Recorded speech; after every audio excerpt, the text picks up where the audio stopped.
Sylvie, je disais qu'on parlait avec vous de l'attention. On a vu ce qu'était un trouble de l'attention, comment on pouvait l'évaluer. Et aujourd'hui, on va voir si, évidemment, on peut améliorer notre attention. Mais déjà, est-ce que c'est important d'avoir de bonnes capacités attentionnelles ? Alors, c'est très très important d'avoir une bonne attention parce que l'attention nous aide en fait à percevoir. L'attention joue un peu le rôle d'un zoom ou d'un projecteur qu'on balaye dans notre environnement et qui nous prépare à percevoir. Et donc si on enregistre notre activité cérébrale, pendant par exemple qu'on fait attention sur un écran à l'apparition de quelque chose, on voit le cortex visuel qui s'active avant l'apparition du stimulus, simplement parce qu'on fait attention. Donc il y a une espèce de préparation réellement des aires cérébrales qui vont traiter l'information. Et du coup, il y a un filtre aussi. Parce que oui. Sinon, si on fait attention à tout ce qui bouge...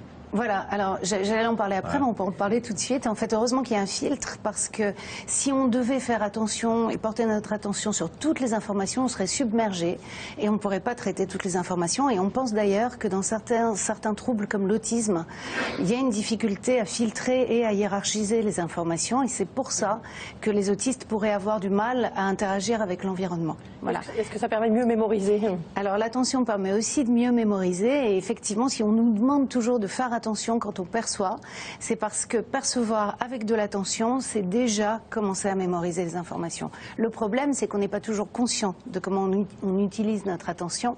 Du coup, on ne peut pas toujours l'exercer de manière volontaire. C'est pour ça que les élèves qui écoutent bien en cours, ils ont déjà une partie du boulot qui est fait. Ils ont déjà retenu une partie. Eh oui. Alors c'est inné ou est-ce qu'on nous apprend à être attentif? Alors les bébés apprennent à faire attention, mais l'attention est présente dès la naissance.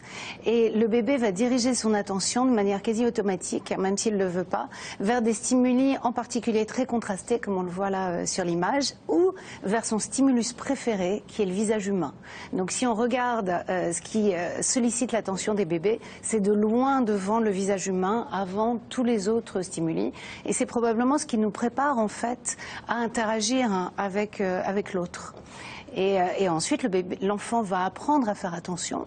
Si le CP est à 6 ans, c'est parce qu'à 6 ans, on acquiert en fait des capacités de contrôle et de la capacité d'utiliser notre attention et de rester attentif pendant plusieurs heures à écouter une personne parler, à ne pas parler en même temps qu'elle. Et puis ensuite, tout au long de la vie, en fait, l'attention va s'améliorer avant malheureusement de décliner avec le vieillissement.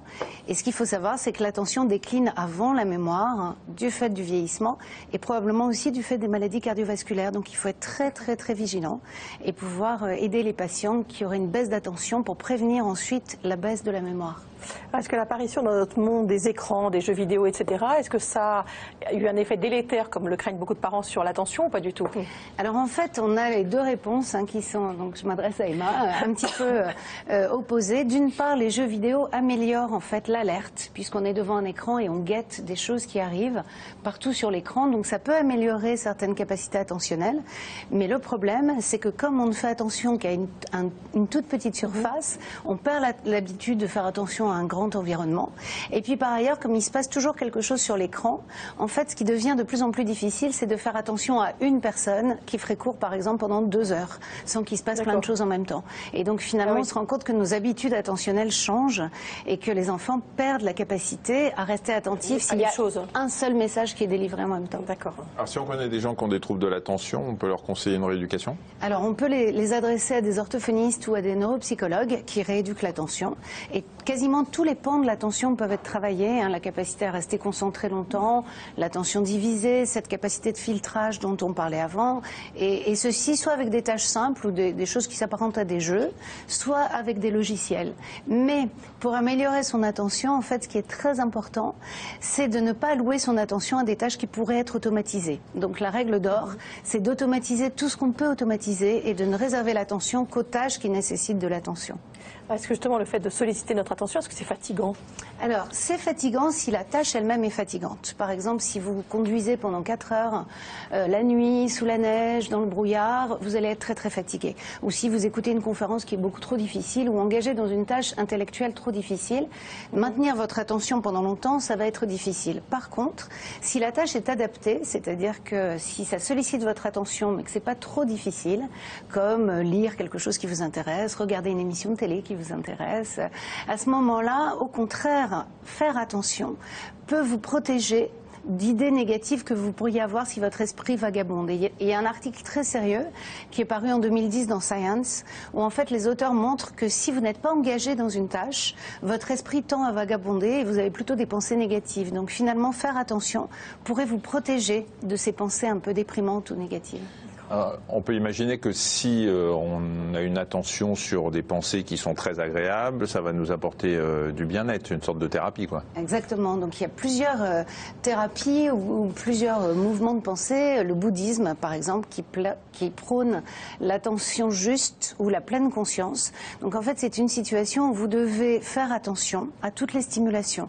Donc faire attention à quel moment elles sont arrivées, combien de temps elles durent, de quel type elles sont, quand est-ce qu'elles disparaissent.